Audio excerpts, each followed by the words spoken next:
আগামী নির্বাচন কতটা অংশগ্রহণমূলক ও গ্রহণযোগ্য হবে তা নিয়ে সন্দিহান কৃষক শ্রমিক জনতা লীগ।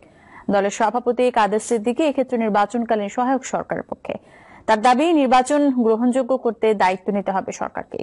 তবে নির্বাচনী রাজনীতিতে বড় কোনো জোটে যাবেন নাকি তৃতীয় ধারার প্ল্যাটফর্মে থাকবেন সে ব্যাপারে এখনো সিদ্ধান্ত নেয়নি কৃষক শ্রমিক জনতা লীগ। রাজনৈতিক দল নিয়ে আলমগীর স্বপনের ধারাবাহিক রিপোর্টের পর্বে দেখবেন বিস্তারিত।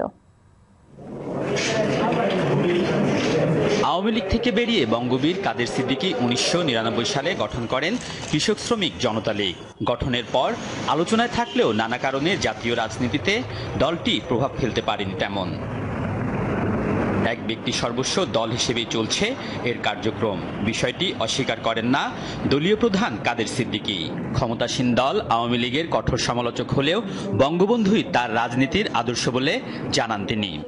রাজনীতির জোয়ার ভাটা আছে, আমাদেরও আছে নিশ্চয়ই। এখন বাংলাদেশে সবচেয়ে বড় সমস্যা রাজনৈতিক অবিশ্বাস। এক দলে এক খোঁটায় ঘর হয় না, এক দলে দেশ চলে না।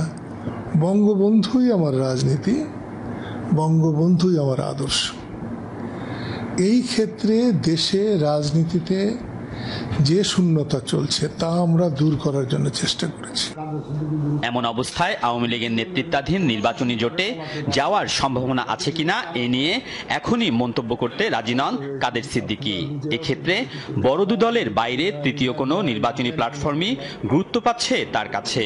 এজন্য চান সব দলের সভা সমাবেশ করার পরিবেশ। এখনই বলছি না যে জোট করব, ওই করব, ভোট করব। আমি আওয়ামী লীগে জন্মগ্রহণ করেছি, আওয়ামী লীগ আমার ঘর।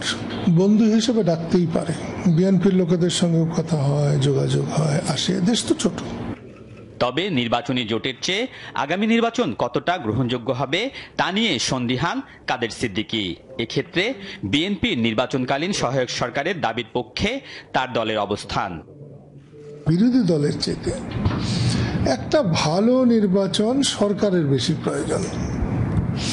সরকার যে পরিমাণ সমর্থন শূন্যতায় আছে, একটা সুন্দর নির্বাচন করতে না পারলে যত টাকা পয়সা হোক, যত শক্তি হোক, তারা ভাবিকালে মানুষের কাছে একেবারে আস্থা করে নিমজ্জিত হবেন।